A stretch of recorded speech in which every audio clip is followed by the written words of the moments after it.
Hey, what's up tout le monde, c'est Ardaxel, j'espère que vous allez bien.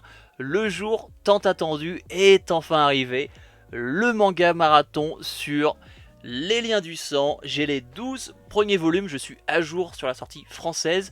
Le manga n'est pas encore fini mais n'est pas loin d'être fini. Et on va découvrir ça ensemble aujourd'hui. Les Liens du Sang, c'est un seinen d'horreur psychologique d'une relation entre sa mère et son fils qui est vraiment très particulière parce que la mère est vraiment possessive, est vraiment une mère poule. Au niveau des couvertures de chaque manga, je les trouve vraiment particulières avec un effet comme ça, peinture acrylique, franchement, ça change.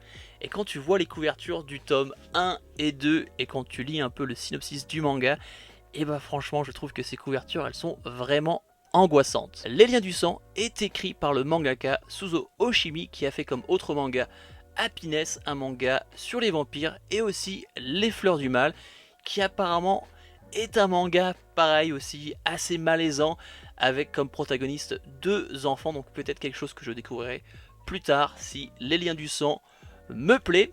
J'ai aussi entendu dire que les volumes du Lien du Sang se lisent mais très rapidement. Du coup, je vais vous mettre un petit timer où je vous dirai combien de temps ça m'a pris pour les lire. Et sans plus tarder, commençons la lecture. Alors, dès le début du manga, on a des super pages couleurs et directement il se passe un truc complètement fou pour un petit gosse avec sa mère. Et il y a cette double page là, franchement, quand tu sais le synopsis du manga, bah franchement, je trouve que c'est super malaisant, angoissant. Ah là là, ça promet. J'aime beaucoup le style de dessin, le Kara design. Franchement, je trouve que c'est super joli. Ça fait un peu côté, tu sais, croquis, esquisse, mais je trouve que c'est franchement super joli. Quand tu sais le synopsis du manga, et bah franchement, il y a des planches comme celle-ci où ça fait vraiment psycho quoi. Franchement, c'est ouf. Il se passe pas encore grand chose pour le moment, c'est juste le début. Mais avec des planches comme ça, quand on verra son côté un peu evil de la maman, et bah ça va envoyer du lourd. Waouh, waouh, waouh. Je viens de finir le premier volume des Liens du Sang. Ce premier volume se termine avec un truc de fou, j'en dirai pas plus. Le premier volume se lit mais à une vitesse, ça a pris moins de 20 minutes. Au niveau de l'histoire, sans trop en dire, sans vous spoil, on va suivre notre personnage principal qui essaye, qui vit une vie des plus normales. Il va à l'école, il a une mère qu'il aime, un père qu'il aime, il a des potes à l'école, tout se passe bien. Il a aussi son cousin et du coup sa tante qui viennent passer les week-ends chez lui, s'entend super bien avec son cousin et sa tante. Mais un jour, en fait, en jouant aux jeux vidéo avec son cousin lui dit mais tu trouves pas que ta mère, elle te couve un peu trop? Et lui il essaye, il dit non, je veux dire, elle est juste sympa, c'est juste une mère normale. Et puis t'as son cousin qui commence à lui raconter un peu des histoires quand il était plus petit, en mode tu te rappelles pas que ta mère à la maternelle, elle restait au fond de la classe tous les jours avec toi? Et ça il se dit non mais parce que je pleurais et tout, c'est pour ça. Il fait ah c'est quand même assez bizarre. Et sans plus, et à partir de là, et bah ça il va commencer un peu à se poser des questions par rapport au comportement de sa mère. Et à partir de là, bah, je vous laisserai découvrir la suite. Franchement, j'ai dévoré ce tome. Il y a beaucoup de dessins, un tout petit peu de texte, mais franchement, vu que je sais que c'est un manga de psychologie, d'horreur psychologique, et moi que j'adore ça, et bah franchement, mais j'ai trop hâte de lire la suite. Au niveau des dessins, j'aime beaucoup les dessins, mais je pense qu'il y a peut-être des gens qui vont pas trop aimer parce que c'est vraiment un peu ce côté croquis. Il y a aussi au niveau des décors pas vraiment de détails. Donc, du coup, en fait, moi je dirais que c'est ce genre de manga où en fait tu es plus focus sur l'histoire, sur le développement et le storytelling que plus sur les dessins. Tu vois, c'est vraiment un manga qui va te marquer par rapport à son histoire et pas au dessin. Mais de ce que j'ai pu entendre, vu que l'histoire est incroyable, bah franchement, bah tu passes outre les dessins qui sont pas incroyables, ils font juste le boulot pour raconter cette histoire. Et moi franchement j'ai hâte de lire le volume 2. Et bah, let's go. La couverture du tome 2. Et quand tu sais ce qui s'est passé dans le volume 1, et bah franchement, c'est assez malaisant de voir Sei avec le sourire. Mais j'en dirai pas plus. Franchement, il y a quand même des planches de ouf. Franchement, regardez-moi ça.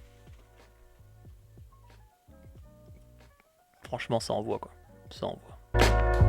Franchement, hein, les expressions dans ce manga, c'est un truc de fou. Regardez-moi cette planche. Regardez-moi ça. C'est trop bien. Tellement d'émotions dans ces expressions, franchement. C'est trop bien. Waouh, je crois que je vais faire que ça avec cette lecture d'Élan du sang. Encore une fois, hein, Tom, tu le dévores en 20 minutes, c'est un truc de fou.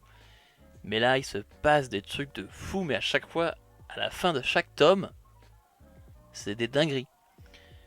Comme je vous ai gardé un peu le suspense sur ce qui se passe au tome 1, je vais pas trop en dire non plus au niveau du tome 2. Mais on commence à voir un peu ce côté vraiment mais malaisant et vraiment bizarre de sa mère et de cette relation qu'elle a avec son fils. Et à la fin du tome 2, bah waouh, tu prends une claque dans la tronche par rapport à ça. Et c'est que le tome 2. C'est que le tome 2. Du coup, waouh. J'en reste sans mots. Franchement, c'est vraiment une lecture de fou. Et je me dis, voilà, il se passe autant de choses en 2 volumes. Il m'en reste 10 à lire. Qu'est-ce qui va se passer? Mais tu vois très bien que dès le début, cette relation mère-fils va être très chelou, quoi. Waouh. Bah écoute, hein, sans plus attendre, commençons la lecture du tome 3 parce que là, franchement, je peux pas m'arrêter. Là, je veux dire, ça faisait longtemps que j'ai pas trouvé un manga où en fait, tu lis un tome et t'es en mode waouh, tu prends une claque. Là, ça fait deux tomes où je suis en mode sans mots, mais il se passe des trucs de ouf. Et là, j'ai qu'une envie, bah, c'est de lire le tome 3 directement. Bah allez, allons-y direct. Avant de commencer le volume 3, je tiens aussi à parler un peu des dessins qui deviennent, à mon goût, de plus en plus bons. Et il y a une mise en scène dans le volume 2 que j'ai envie de vous montrer parce que franchement, si ça peut vous donner envie de commencer le manga, bah regardez-moi. Cette mise en scène, franchement, je la trouve mais trop bien. Et quand tu as le contexte pourquoi cette mise en scène, et bah franchement, ça embellit encore plus le truc. Aussi, en repensant à ce que je disais par rapport à la relation entre Sei et sa mère, le truc qui fait peur, et bah c'est que tu dis que ça peut vraiment arriver dans la vraie vie. Ça a sûrement arrivé à des gens parce que Sei est quelqu'un de très jeune et les gens jeunes sont très influençables. Du coup, ça donne encore plus cet effet malaisant, angoissant quand tu te dis que ce qui se passe dans ce manga, bah, ça peut très bien arriver à des gens et c'est sûrement arrivé à des gens dans la vraie vie. Donc franchement, une claque ce manga et commençons le volume 3.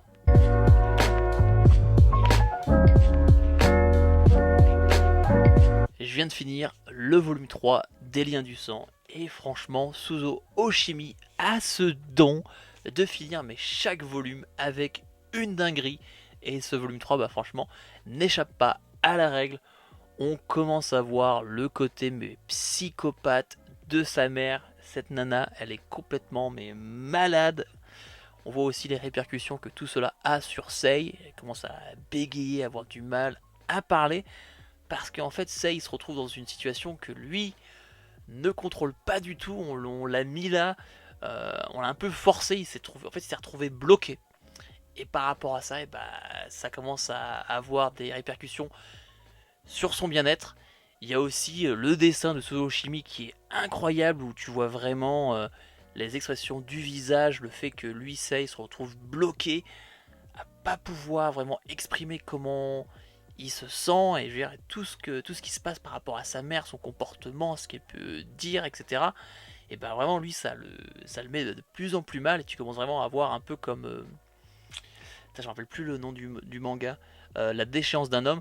Bah là, c'est un peu la déchéance de Sei en fait. Tu le vois au tout début où il est content, et là, de plus en plus que le manga avance, et bah, il est de plus en plus mal. Et franchement, bah, ça promet pour le volume 4. Et sans plus attendre, et bah, allons-y.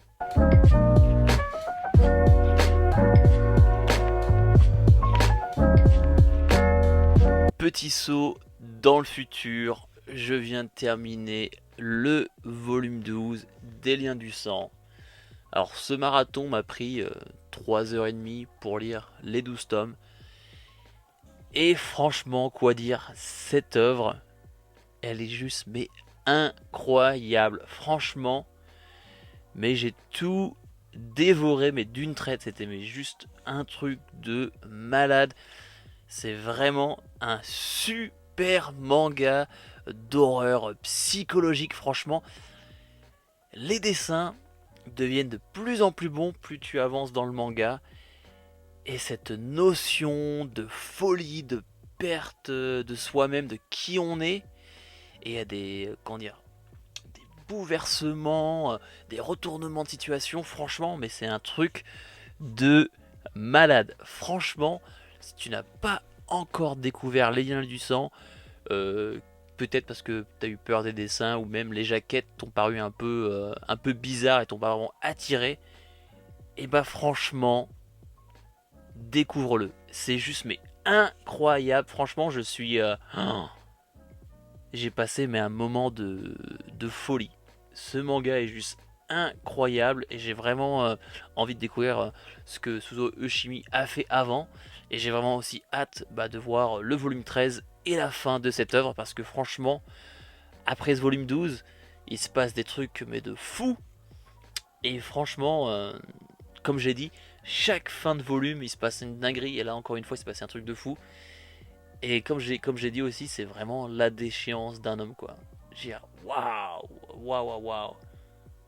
L'histoire est folle, vraiment l'horreur et le côté psychologique et franchement c'est une dans ce registre là c'est une masterclass. Si tu aimes tout ce qui est l'horreur psychologique, et bah franchement découvre Les Liens du Sang. Franchement mais waouh waouh waouh, je suis tellement content d'avoir écouté tout ce que j'ai pu voir au niveau recommandations par rapport à ce manga parce que ouah, je suis pas déçu du tout. J'avais été déçu dans ma dernière vidéo découverte et là franchement Les Liens du Sang c'est juste incroyable. Les dessins font le taf. Plus le manga avance, plus les dessins deviennent incroyables, surtout sur tout ce qui est la folie. Les dessins sont ouf, sont ouf, sont ouf. Ah franchement j'ai passé un super bon moment. Si tu n'as pas encore découvert Les Liens du Sang, fais-le. C'est vraiment un super manga. Je tiens aussi à m'excuser par rapport à ce que j'ai dit au tout début par rapport aux dessins. Les dessins sont excellents. Franchement c'est pas juste du sketch mais franchement sont trop bien comme je l'ai dit par rapport à la perte de soi-même, de la folie. Tu ne verras plus les papillons de la même façon. Et les petits chats aussi une fois que tu auras lu ce manga. C'est juste incroyable. Aussi au niveau de l'histoire, tu te rends compte que l'histoire est tellement bonne qu'en fait t'as pas tant de caractère que ça. T'as des dialogues mais pas des super longs dialogues comme tu peux avoir dans Death Note, tu vois. Mais ça fait le taf, t'es vraiment dedans. Et je veux dire les retournements de situation, trucs comme ça, c'est juste trop bien. Donc voilà. Les Liens du Sang, franchement, si tu as pas encore découvert, mais fonce, c'est trop bien. Et, et voilà quoi, franchement, ne te fais pas décourager par rapport aux jaquettes bizarres et peut-être aux dessins qui peuvent te paraître un peu pas ouf comparé à d'autres œuvres. Mais franchement, l'histoire est trop bien. Au niveau de tout ce qui est l'horreur psychologique, tu vois. Par rapport au dessin, tu vois, il y a Junji Ito qui te fait des trucs super chelous et c'est assez dérangeant. Mais là, juste par rapport au dessin et comment le storytelling est fait dans ce manga, bah franchement, ça fait limite 3 fois plus peur que des Junji Ito, tu vois. C'est tellement bien fait vu que c'est quelque chose qui est réel. C'est waouh. Moi, franchement, tu peux le voir. J'ai trouvé que ce manga était excellent et j'ai vraiment hâte de lire la suite. Sur ce, c'est la fin de la vidéo. J'espère que tu as aimé ce manga marathon. J'en ferai d'autres, j'ai pas d'autres séries à découvrir. Du coup, je vous ferai un petit pôle dans l'espace communauté. Dis-moi dans les commentaires ce que tu penses de la vidéo, si tu as lu Les Liens du Sang, ce que tu en penses, parce que franchement, c'est une œuvre qui est excellente. N'oublie pas aussi d'aimer la vidéo, commente, ça aide à pousser la vidéo, que plus de gens la voient. Si tu es là jusqu'à la fin et que tu n'es pas encore abonné, bah abonne-toi.